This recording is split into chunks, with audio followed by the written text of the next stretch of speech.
अभी रमज़ान के आखिर में ज्ञानवापी मस्जिद के बाहर तलवार लेकर जुलूस निकाले गए और ये नारा लगाया गया कि एक धक्का और दो, ज्ञानवापी तोड़ दो। हकीकत यह है कि इनकी सरकारों में हमारे मकान के 2 ईंट गिराए गए और अब की सरकारों में हमारे मकान के 200 ईंट गिराए गए।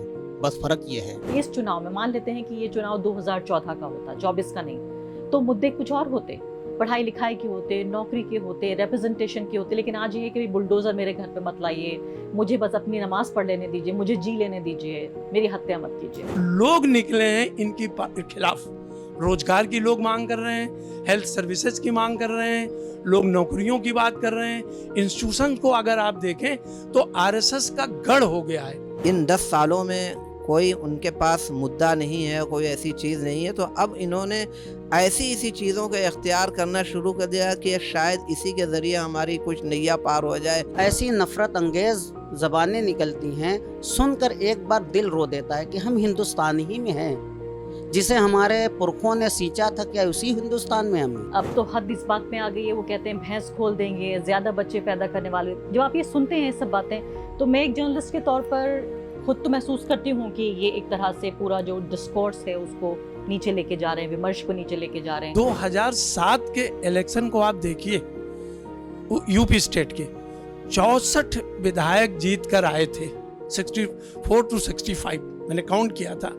और आज 2022 के इलेक्शन को आप देखिए, आपकी तादाद क्या है। अगर भारतीय जनता पार्टी देशभक्त बनाने की वॉशिंग मशीन है तो कांग्रेस भी धर्मनिरपेक्ष बनाने की वॉशिंग मशीन है। नमस्कार, द वायर में आपका स्वागत है। मैं हूं आरफा खानम शेरवानी। आखिरी चरण का मतदान होने वाला है और इसको कवर करने के लिए इस चुनाव के इस चरण को हम बनारस आए हुए हैं, वाराणसी। यहाँ से समझने की कोशिश कर रहे हैं। उत्तर प्रदेश के लिए शायद ये सबसे महत्वपूर्ण चरण होगा और काफ़ी हद तक ये तय कर रहा है कि चुनाव किस दिशा में जाएगा। और जो 2 कम से कम ऐसे महत्वपूर्ण राज्य हैं जो इस चुनाव की दिशा और दशा तय कर रहे हैं, उनमें उत्तर प्रदेश और महाराष्ट्र ज़्यादा अहम माने जा रहे हैं।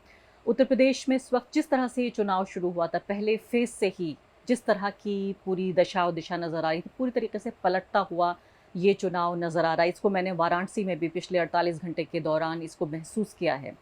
लेकिन इस सब के दौरान एक ऐसा अफसाना, एक ऐसी कहानी जिसका जिक्र नहीं हुआ है, वो है मुस्लिम मतदाता।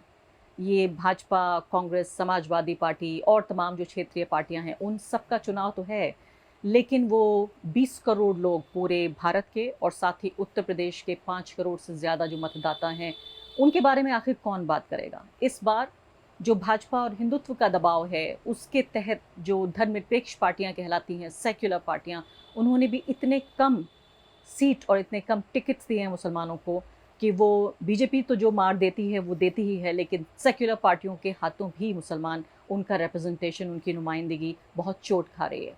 मेरे साथ यहाँ पर बनारस में वो शहर के वो तमाम लोग मौजूद हैं, मुस्लिम समुदाय से संबंध रखने वाले, जिन्होंने पिछले 10 साल में नरेंद्र मोदी के और योगी आदित्यनाथ के पूरे शासनकाल में सांप्रदायिकता को सहा है और मैं कहूँगी अपने सीने पर सहा है इन्होंने। ये वही शहर है जहाँ ज्ञानवापी मस्जिद को लेकर विवाद हो रहा है। उन सबसे मैं समझने की कोशिश करूँगी इस चुनाव से वो क्या उम्मीद रख रहे हैं, ये क्या उनकी कुछ परेशानियां कम होंगी अगर ये चुनाव बदलता है, अगर नहीं बदलता है तो किस तरह के भविष्य के लिए वो तैयार हो रहे हैं। मेरे साथ जाने माने हिस्टोरियन प्रोफेसर मोहम्मद आरिफ साहब मौजूद हैं। दूसरे ख़ास मेहमान मेरे साथ यहाँ पर शहर के मुफ्ती हैं, इमाम भी हैं ज्ञानवापी मस्जिद के, अब्दुल बातिन नौमानी साहब हैं। ये भी टीवी का जाना माना चेहरा है। कम हालांकि बातचीत करते हैं, लेकिन हमारे साथ तैयार हो गए हैं। शुक्रिया आपका बातचीत के लिए तैयार होने के लिए। हमारे साथ इसके अलावा इश्तियाक अली ईमानी साहब हैं और साथ ही सोशल एक्टिविस्ट हैं आबिद, हमारे साथ वो भी मौजूद हैं। शुक्रिया। और साथ ही आखिरी मेहमान मेरे साथ मौलाना ज़ियाउर रहमान साहब भी मौजूद हैं। बहुत बहुत शुक्रिया आप सबका। आरिफ साहब, सबसे पहले आपके साथ मैं शुरुआत करूँगी। इस पूरे चुनाव को आप जिस तरह से देख रहे हैं, इससे पहले कि मैं मुस्लिम सवाल पर आऊँ, क्या आप भी वही महसूस कर रहे हैं जो मैंने पिछले कुछ घंटों में महसूस किया है कि ये चुनाव पहले फेज से उत्तर प्रदेश में हमने देखा जब वेस्टर्न यूपी से शुरू हुआ था, और अब जबकि ये आखिरी पूरब की तरफ हम आ गए हैं, ये बदलता हुआ आपको महसूस हुआ है? बिल्कुल। ये बीजेपी का जो, या इस चुनाव का जो एजेंडा था सत्तारूढ़ दल का, वो धीरे धीरे वो गायब होता जा रहा है। 400 पार का जो उन्होंने आंकड़ा दिया था, मुझे लगता है कि 200 के नीचे आ रहे हैं। जिस तरह का कम्युनल कार्ड उन्होंने खेला था, हिंदू मुस्लिम, पाकिस्तान, हिंदुस्तान और मुसलमान, वो चीज़ें जो है वो धीरे धीरे बहुत ओपन हुई, लोग उसको देखे, समझे, उसका असर उन पर पड़ा। मैं बनारस की अगर आपको बातचीत करूं तो इस चुनाव में देख मुसलमानों के ऊपर जो गाज गिरी है इन 10 सालों में, वो बहुत अहम बात है। अगर आप देखिए कि पूरे स्टेट में बुलडोजर कल्चर आपने चला दिया, पूरे स्टेट को आपने, मदरसों को जिस तरह से अभी आपने देखा, और आप देख रहे हैं कि जिस तरह से 1991 के उस वर्शिप एक्ट को जिस तरह से आप तोड़ मड़ोड़ के पेश कर रहे हैं, उसको नहीं मान रहे हैं, और पूरे स्टेट में, पूरे मुल्क में मस्जिदों के, मदरसों के खिलाफ रोज़ ब रोज़ जो है वो याचिकाएं दायर की जा रही, उनके खिलाफ दायर की जा रही। ये मुसलमानों को दोयम दर्जे के नागरिक बनाने की साजिश है। इस पूरे उत्तर प्रदेश ही नहीं, पूरे मुल्क में जिस तरह से हमारा मुखिया मुल्क का, जिस तरह से गृह मंत्री, जिस तरह से आरएसएस बीजेपी के लीडर्स बोल रहे हैं, वो ये हम उम्मीद नहीं कर सकते थे, तसव्वुर में भी नहीं आ सकता था कि इस मुल्क का एक आइन है और उस आइन को सब मानते हैं, और मुसलमान ख़ास तौर पर उस आइन को मानता है। कभी आइन तोड़ने की मुसलमानों ने कोशिश नहीं की। और इवन बाबरी मस्जिद को भी आपने देखा होगा कि कोर्ट पर विश्वास किया, आप कोर्ट का डिसीजन चाहे जो। तो ऐसे में हालात ये बन रहे हैं कि पूरा का पूरा जो मौजूदा निज़ाम है मुसलमानों को दोयम दर्जे का, और मैं तो ये कहता हूँ कि उसकी जो पॉलिसी है वो तानाशाही के साथ साथ स्पेन के का जो इतिहास जिनको मालूम होगा उस तरफ ले जाने की कोशिश की जा रही है। पर इन दिनों मुझे ऐसा लग रहा है कि लोग, मैं तो ये कहूँगा कि पार्टियां अब इलेक्शन नहीं लड़ाएंगी। मुझे लग रहा है कि लोग दो खेमे में बढ़ रहे हैं। इलेक्शन बहुत शांति से चल रहा, कोई धूमधाम नहीं है, कहीं नहीं। लोग निकले हैं इनकी खिलाफ। रोजगार की लोग मांग कर रहे हैं, हेल्थ सर्विसेज की मांग कर रहे हैं, लोग नौकरियों की बात कर रहे हैं। इंस्टीट्यूशन को अगर आप देखें तो आरएसएस का गढ़ हो गया है। माइनॉरिटी के स्टूडेंट्स के एडमिशन कितने हैं, माइनॉरिटी के अपॉइंटमेंट्स कितने हैं। बनारस हिंदू यूनिवर्सिटी को देखिए, यहाँ से जो मुसलमानों की बात करने वाले लेखक हुआ करते थे, फ्रीडम मूवमेंट के जो वैल्यूज़ थे, गांधी थे, कबीर थे, नेहरू थे, इन सबको कोर्सेज से निकाल दिया जा रहा है। इस्लामिक जो चैप्टर होते थे निकाल दिया जा रहा है। गोया की कोशिश की जा रही है कि मुसलमान इस देश के लिए सबसे बड़ा ख़तरा है। मैं पहली बार सुना हूँ कि मेजॉरिटी के लिए कहीं माइनॉरिटी खतरा होता है। हमने इस मुल्क को सींचा आज़ादी की लड़ाई में, अगर आप देखें, और कौमी यकजहती को देखें, आज़ादी की लड़ाई की अगर फहरिस्त देखें तो सबसे ज़्यादा शहीद होने वाले मुसलमान हैं, सबसे ज़्यादा शहीद होने वाले उल्मा हैं। इतने फतवा आए हुए हैं अंग्रेज़ों के ख़िलाफ़ और मुतहद्दा कौमियत के लिए, वो देखिए आप, आज सब नकारा जा रहा है। पूरा का पूरा इतिहास भुलाया जा रहा है। और मुझे इससे ये भी याद आया, आपने याद दिलाया कि ये वही धरती है जो गौतम बुद्ध की धरती है, जहाँ सारनाथ है, कुछ है, ये कबीर की धरती है, इसके अलावा शंकर की धरती है, यहाँ, रैदास की धरती जी है। हाँ, और यहाँ कितनी कदीमी मस्जिदें भी हैं उस जी, सब के जी। बावजूद। गंगा जमनी तहजीब की ये धरती है। तो जो इतना इतिहास समेटे हुए ये संकरी गलियों से निकल के हम यहाँ पहुँचे हैं पुराने शहर में, और हम इस मुद्दे को समझ रहे हैं। इमाम साहब, मैं आपसे समझना चाहती हूँ, नौमानी साहब, कि ये बताइए कि कई बार ऐसा होता है, ये सवाल जो मैं आपसे पूछूंगी ये बहुत छोटा सवाल भी है और बहुत बड़ा सवाल भी है। हो सकता है इस सवाल में पूरी आपको अपनी ज़िंदगी समेटती हुई महसूस हो कि 10 साल, मैं ये जानना चाहती हूँ किस तरह से आपने महसूस किया है। और अब जबकि एक फ़ैसले का वक्त आ रहा है, 10 साल एक इंसान की ज़िंदगी में बहुत लंबा वक्त होता है, एक मुल्क की ज़िंदगी में तो शायद बहुत लंबा वक्त नहीं है, लेकिन आपकी ज़िंदगी में भी 10 साल जिस तरह से गुजरे, और अब जो ये लम्हा आ रहा है जिसमें फ़ैसले की घड़ी आ रही है, इसे आप कैसे महसूस कर रहे हैं? सबसे पहले मैं आपका शुक्रगुज़ार हूँ कि आप हमारे शहर में तशरीफ़ लाई। मैं आपका तमाम शहर के बाशिंदगान की जानिब से आपका इस्तकबाल करता हूँ। और जो आपने सवाल किया है, तो डॉक्टर आरिफ साहब ने जो बातें अभी कही हैं मैं उससे मुत्तफ़िक़ हूँ। आपको याद होगा कि जब मोदी जी पहली मर्तबा आए थे तो उन्होंने एक नारा दिया था, सबका साथ सबका विकास। उसके 5 सालों के बाद जब दोबारा आए तो उसमें एक जुमला और बढ़ा दिया, सबका साथ सबका विकास और सबका विश्वास। लेकिन जब 10 साल ये मुकम्मल गुज़र गए तो कोई भी चीज़ हमारे सामने आई नहीं। इस 10 सालों में हमने कोई चीज़ महसूस नहीं की। इस 10 साला तजर्बे की बात ये मैं, और जो कुछ भी अपने ऊपर बीती है इन 10 सालों में, वो सारी बातें मैं आपके शेयर कर रहा हूँ। मैं, जैसा कि आपने अभी बतलाया, जानती हैं कि शाही जामा मस्जिद ज्ञानवापी से मैं जुड़ा हुआ हूँ। इस ताल्लुक़ से कैसे कैसे मसाइल हमारे सामने लाए गए और उसको बुनियाद बनाकर शहर के माहौल को ख़राब करने की कितनी कोशिश की गई। उसके अलावा जो पूरे मुल्की पैमाने पर देखा जाए जो एजेंडे थे, जैसे एनआरसी का मामला है, सीएए का मामला है, उसके बाद ट्रिपल तलाक़ का कुछ मामला आया, मदरसों के मसाइल हैं, मसाजिद के मसाइल हैं और भी इस तरीके के, तो कहीं भी ये समझ में नहीं आया कि ये इस एजेंडे पर इन्होंने काम किया हो और अपने वादे को पूरा किया हो। इस तरीके से काफ़ी मायूसी के आलम में ये 10 साल हमने गुजारे हैं और ये वाकई ये फ़ैसले की घड़ी है और ये मेरा सिर्फ़ अपना ये नज़रिया नहीं है। इससे हमें खुशी है कि ये जो मैं बातें कह रहा हूँ, इस मुल्क में बहुत बड़ी तादाद हमारे सेकुलर नॉन मुस्लिम्स की है और वो भी इस नज़रिए ही के हामिल हैं और जो मैं कह रहा हूँ वही नज़रिया उन लोगों का भी है। तो काफ़ी ज़्यादा लोगों के अंदर इन 10 सालों के अंदर मायूसी पैदा हुई है और आम तौर से एक फ़ैसला लोगों ने ये बना लिया है कि अब इस मर्तबा कुछ तब्दीली होनी चाहिए और ऐसा लग रहा है? बेशक होनी चाहिए और ये बेशक सिर्फ ऐसा मुस्लिम कम्युनिटी सोच रही है या आपके जो गैर मुस्लिम दोस्त हैं वो भी मैंने ऐसा अभी सोच रहे हैं? बोला कि मुस्लिम और नॉन मुस्लिम्स में जितने सेकुलर मिजाज लोग हैं सब हमारे साथ हैं और सब की सोच वही है जो मैं आपको अभी बतला रहा हूँ। अब बहुत बनारस के अंदर भी, बनारस के बाहर भी आप जाएं वहाँ भी, पूरे यूपी और पूरे इंडिया के अंदर ऐसी बहुत बड़ी तादाद है। मुझे इमाम साहब ये बताइए कि अक्सर जब मैं दिल्ली से देखती हूँ तो ऐसा लगता है कि भाई ये कानूनी मुकदमा चल रहा है कोर्ट में ज्ञानवापी मस्जिद को लेकर, लेकिन क्या एक मस्जिद के ज़रिए पूरे शहर में पोलराइजेशन और ध्रुवीकरण की भी कोशिश हुई है? क्या इसको कम्युनलाइज करने की कोशिश हुई? बेशक हुई है। पहली बात तो ये है कि जो 91 का वर्शिप एक्ट था उसको बिल्कुल नज़रअंदाज करके सारी कार्रवाइयाँ आगे की चलाई जा रही हैं।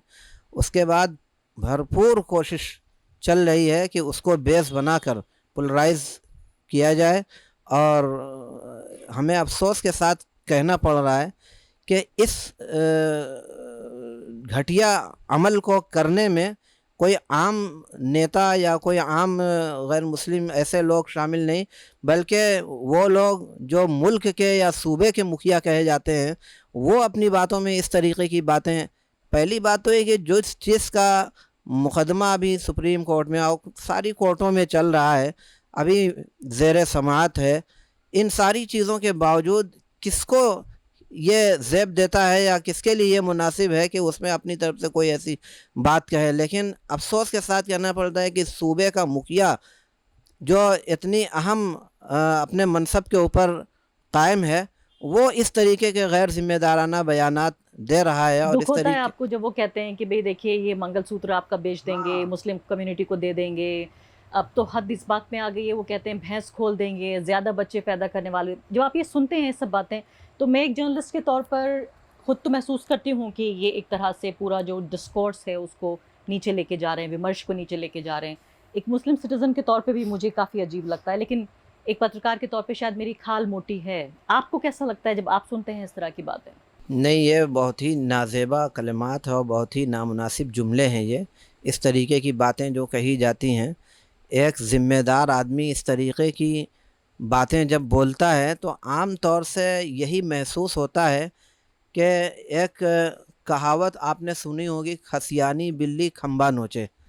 तो इन सब बातों और जुमलों के सुनने के बाद ऐसा ही महसूस हो रहा है कि जब इन 10 सालों में कोई उनके पास मुद्दा नहीं है, कोई ऐसी चीज़ नहीं है, तो अब इन्होंने ऐसी चीज़ों का इख्तियार करना शुरू कर दिया कि शायद इसी के ज़रिए हमारी कुछ नैया पार हो जाए और हम कुछ कामयाब हो जाएं। इस तरीके की उल जुलूल हरकतें नीचे से ऊपर तक लोग कर आप रहे कहते हैं हैं, आप नहीं जो करना चाहिए। बिल्कुल नामुनासिब इश्तियाकी मानी बात साहब, है। मैं आपसे समझना चाहती हूँ कि जिस तरह से जो लोग बहुत सामने से दिखने वाले मुसलमान नहीं हैं उनको भी परेशान करने की कोशिश होती है, आपका जिस तरह से पहनने ओढ़ने का तरीका है, आप एक रिलीजियस लीडर भी हैं, क्या आपको लगता है कि आपके जैसे लोगों पर भी एक तरह का ख़तरा है जब आप बाहर जाते हैं या जिस तरह के मुआशरे में आप रह रहे हैं? आपने कैसे महसूस किए इस पूरे 10 साल के दौरान ये पूरी बुलडोज़र की जो पॉलिटिक्स हुई है, ये एंटी मुस्लिम जो पॉलिटिक्स हुई है?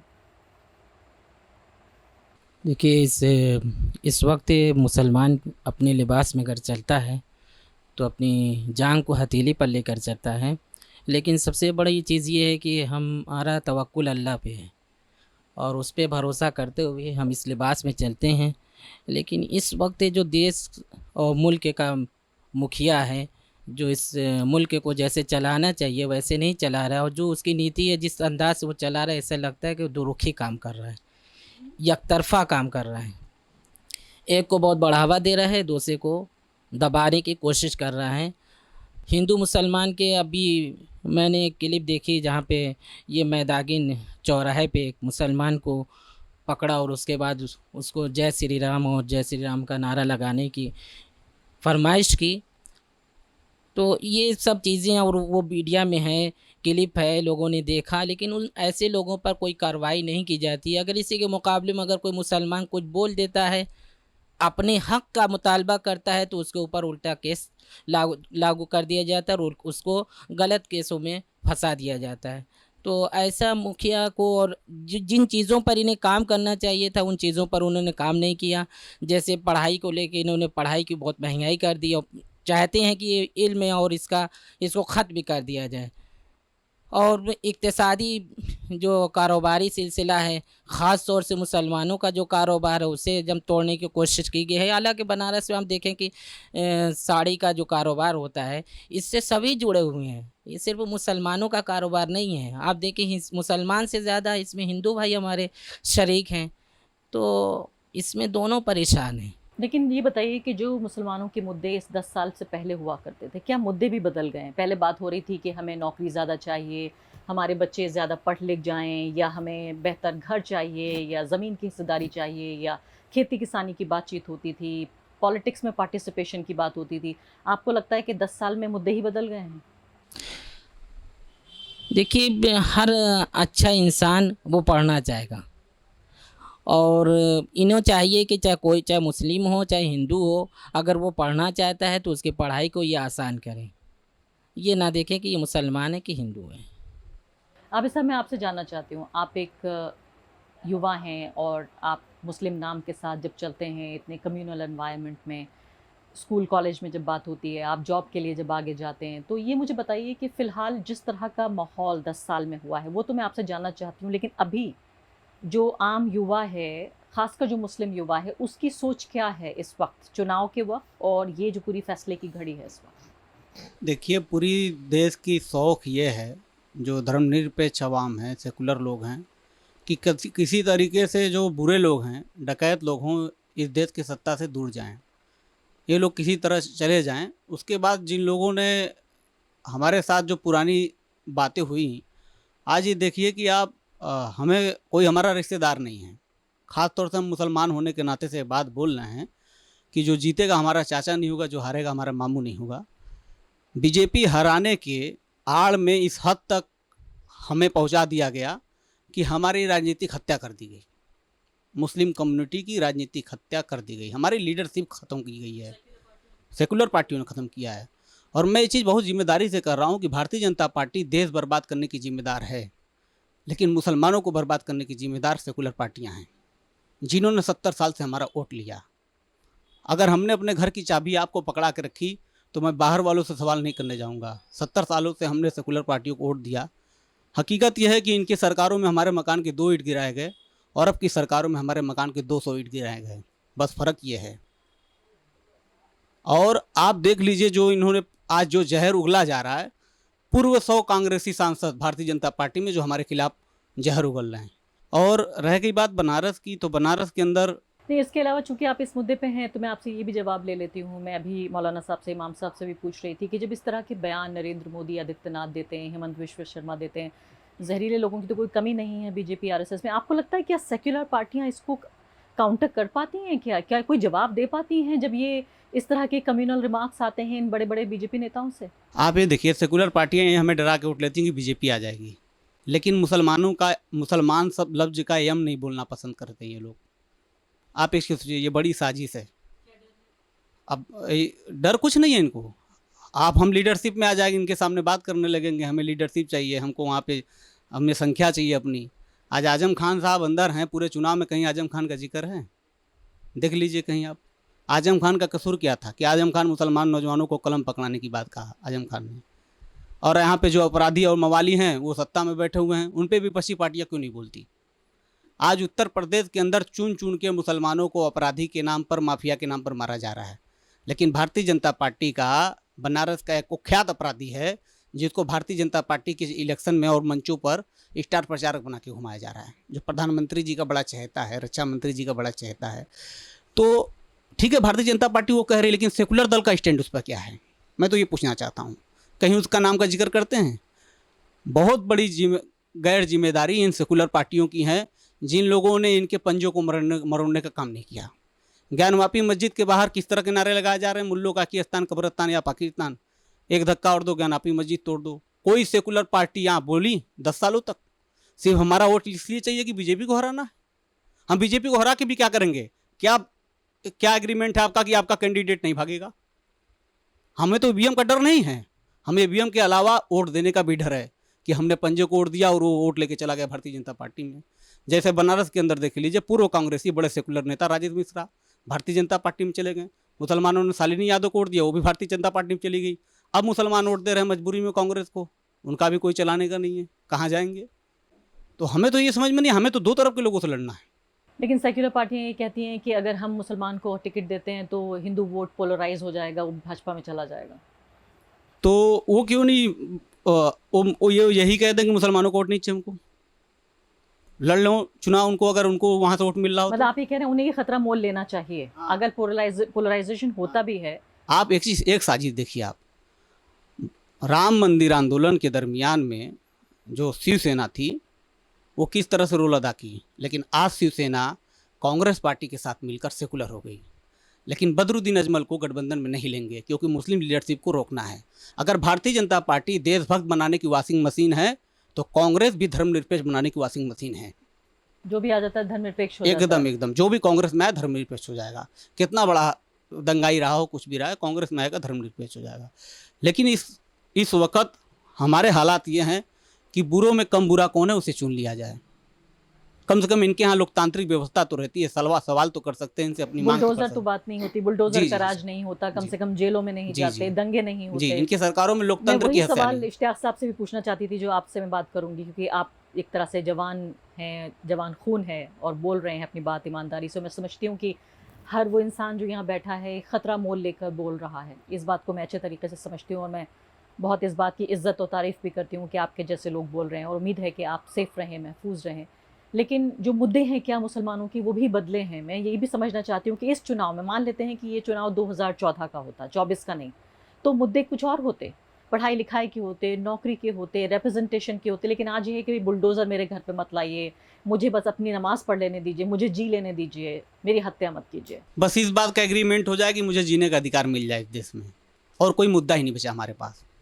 और ये जिम्मेदारी भारतीय जनता पार्टी की नहीं है। जो हमारा वोट पहले से लेते तो उनकी भी बहुत बड़ी जिम्मेदारी है। आज़ादी के वक्त में मुसलमानों, आज़ादी बाद जो है जब देश आज़ाद हुआ उस वक्त मुसलमानों की सरकारी नौकरियों की संख्या देख लीजिए, वो 10 साल में नहीं घटा है, वो पूरी साजिश है 70 साल की। सच्चर कमेटी किसके दौर की है, सुंगलू कमेटी किसके दौर की है, रंगनाथ मिश्रा कमेटी किसके दौर की है।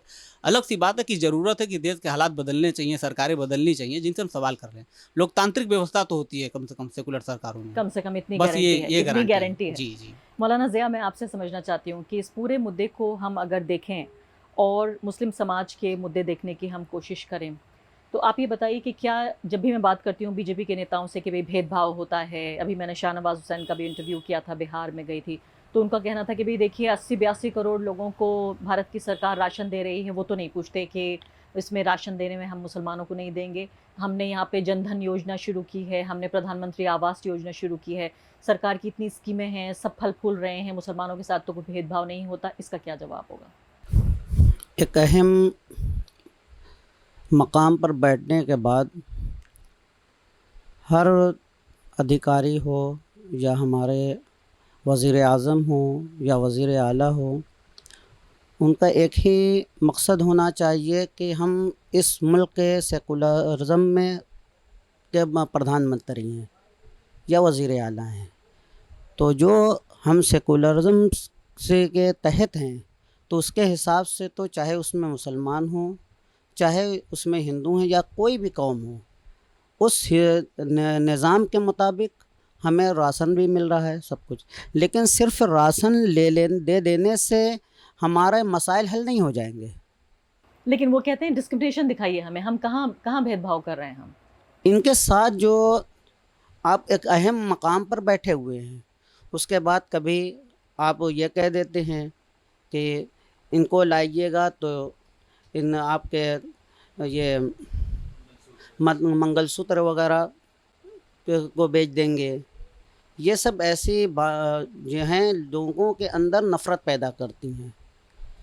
ये हम जानते हैं कि राशन उन्हें भी मिलता है, मुस्लिमों को भी मिलता है, लेकिन जब आपकी ज़बान जब चलती है तो उस ज़बान से जो बातें निकलती हैं और लोगों के अंदर जो नफ़रत पैदा होती है और जो डिवाइड पैदा होता है, वो कहाँ कम करेंगे। मैं आपको एक उदाहरण देना चाहती हूँ, एग्जाम्पल कि मान लेते हैं आप किसी गवर्नमेंट ऑफिस जाते हैं, मान लेते हैं आप किसी अदालत जाते हैं, पुलिस थाने जाते हैं, स्कूल कॉलेज जाते हैं, अस्पताल जाते हैं, क्या आपको किसी डिस्क्रिमिनेशन का सामना करना पड़ता है? जी, वहाँ बहुत से मुसलमान नाम होने से एक बार पहले तो हमको हकारत की निगाह से देखेंगे कि लफ्ज़ मुसलमान, यही हमारे लिए सबसे बड़े प्रॉब्लम है।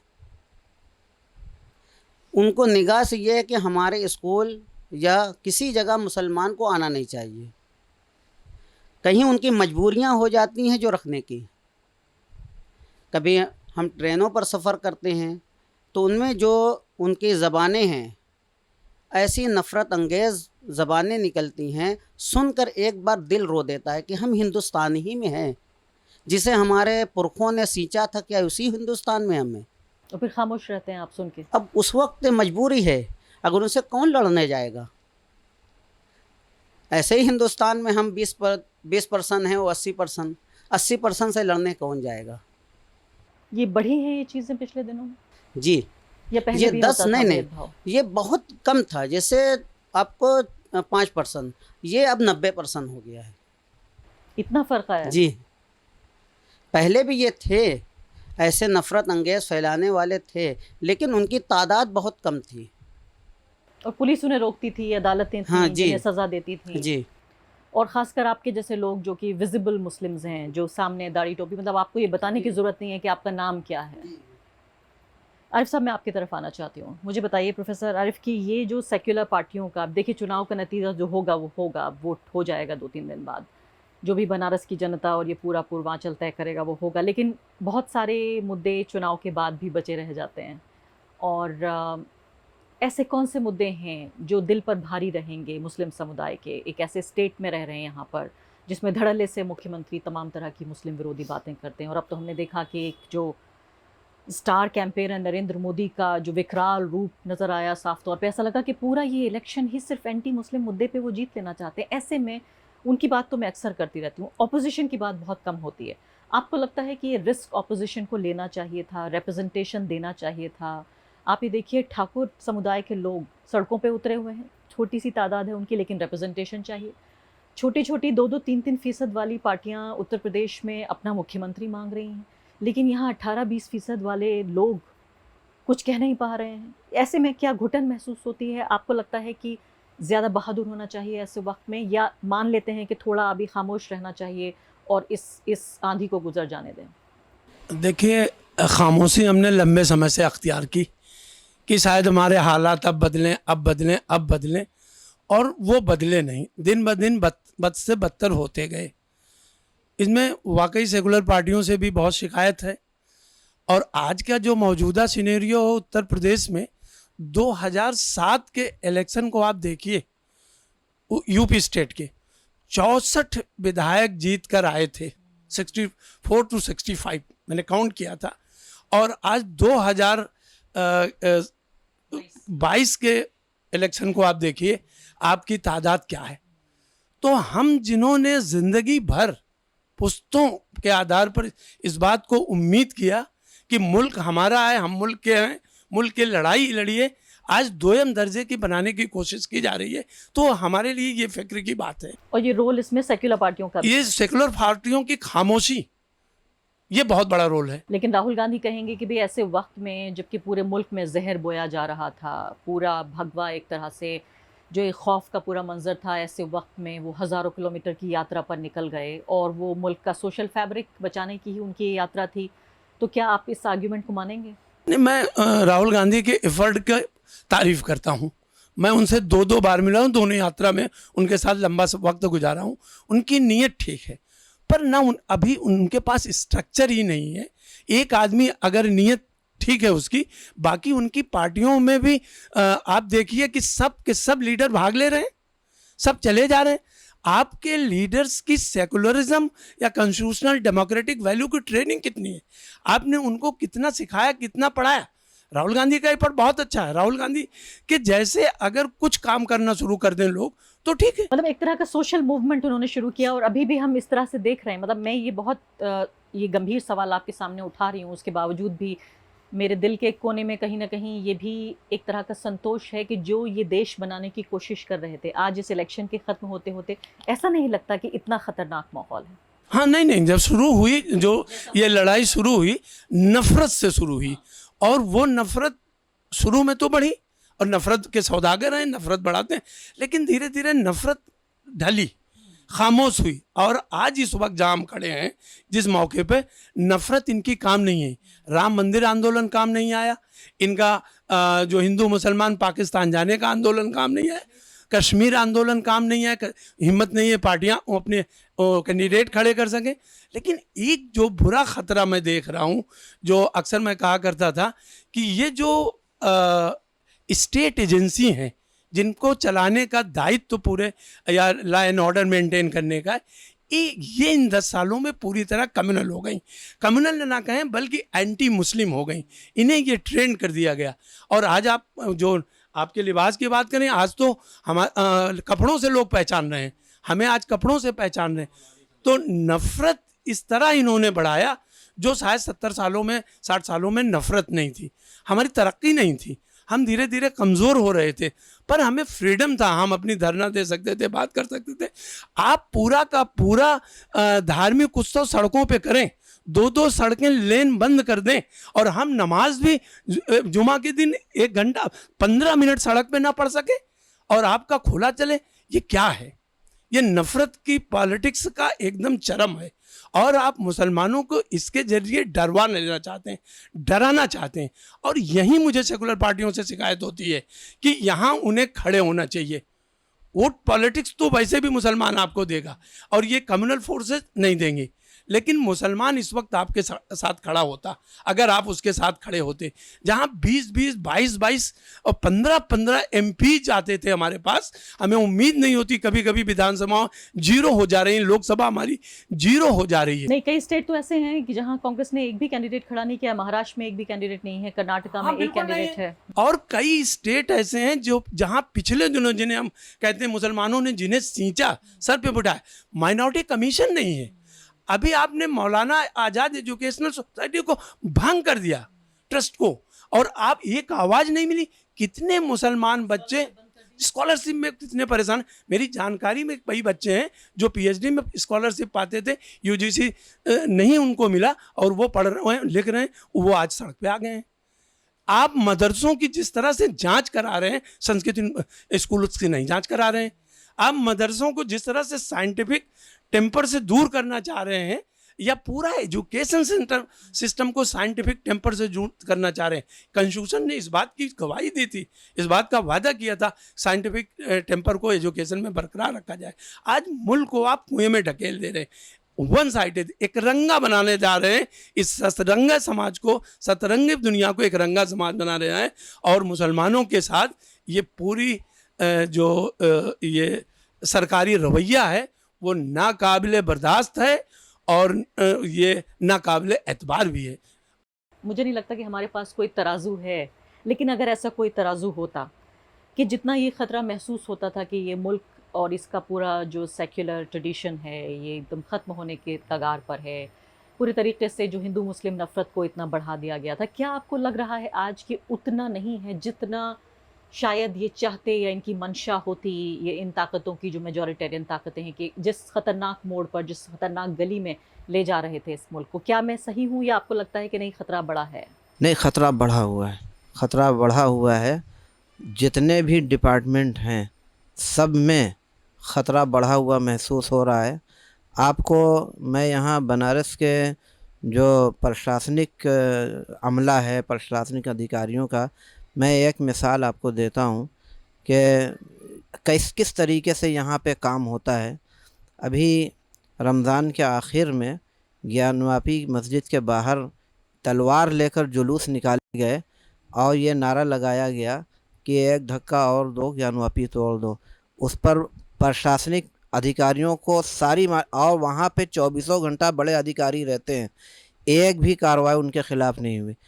फरवरी में अयोध्या से एक महंत आया हुआ था और अपने आप को परमहंस कह रहा था। बिल्कुल ज्ञानवापी के बाहर खड़े होकर ऐसी गंदी गंदी गालियाँ मुसलमानों को निशाना बनाकर उसने दी हैं और तरह तरह की धमकी, बिल्कुल प्रशासन की नाक के नीचे वो खड़ा होकर बयान देकर चला जाता है। हम लोग इलाकाई थाने के अंदर दरख्वास्त देते हैं कि इसके ख़िलाफ़ कार्रवाई की जाए। 3 महीना गुजरने के बाद एक भी कार्रवाई नहीं हुई।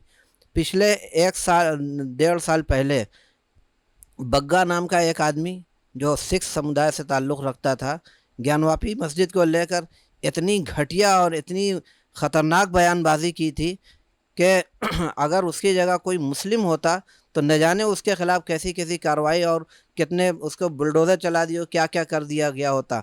लेकिन कई एक दरखास्तें उन अधिकारियों को देने के बावजूद 1.5 साल का अरसा गुजर गया, एक भी कोई कार्रवाई नहीं हुई। तो इस तरीके के जब हालात हैं तो ऐसा लगता है कि ख़तरा बहुत बड़ा है और किसके इशारे पर ये सारा निज़ाम इस वक्त चल रहा है। बहुत ही मायूसकुन हालात होते जा रहे हैं।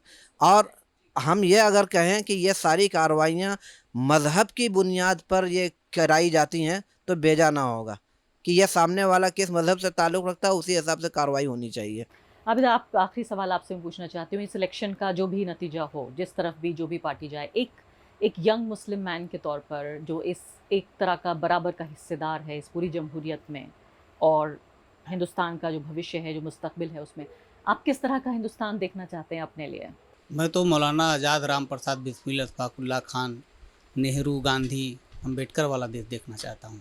जिस उम्मीद के साथ हमारे अजदाद यहाँ रुके हुए थे वो हिंदुस्तान हम देखना चाहते हैं कि जहाँ पर हिंदू, मुस्लिम, सिख, ईसाई सभी धर्म के लोग, सभी समाज के लोग, सभी संप्रदाय के लोग, तमाम तरह की भाषा बोलने वाले लोग एक साथ मिलकर रहते हों, ऐसा देश देखना चाहते हैं। पर अगर सरकारें नहीं बदली तो एक बात ये भी हकीकत है कि लोगों को उम्मीद थी कि सरकारें बदलेंगी तो कुछ हालात बदलेंगे। अब लोगों का आमना सामना होगा सरकारों से, आमना सामना करने वालों की संख्या बढ़ेगी, क्योंकि राजनीतिक पार्टियों के भरोसे लड़ाई नहीं लड़ी जा सकती। लोगों की जनसंख्या बढ़ेगी जो सरकारों के सामने डटकर लड़ेंगे। जैसे एनआरसी का आंदोलन था इस देश में, किसान आंदोलन हुआ इस देश में, नौजवानों का आंदोलन हुआ, अग्निपथ वालों का आंदोलन हुआ, ड्राइवरों का आंदोलन हुआ। इस तरह के आंदोलन बढ़ेंगे, लेकिन उम्मीद है कि हालात बदलेंगे इस देश के। चलिए, इस उम्मीद के साथ इस कार्यक्रम को ख़त्म करते हैं कि क्योंकि चुनाव एक ऐसा मौका होता है जबकि एक आम आदमी को एक बहुत ख़ास अधिकार मिलता है कि वो 5 साल में सत्ता के खंभे हिला सकता है कम से कम। और उम्मीद है आप सभी अपने वोट का अच्छे तरीके से इस्तेमाल करेंगे। बहुत बहुत शुक्रिया आप सभी मेहमानों का। आपका भी बहुत बहुत शुक्रिया। द वायर के और वीडियोस देखने के लिए सब्सक्राइब करें और बेल आइकन पर क्लिक करें। स्वतंत्र पत्रकारिता की आर्थिक मदद करने के लिए डिस्क्रिप्शन में दिए गए लिंक पर जाएं और अपनी राशि चुनें।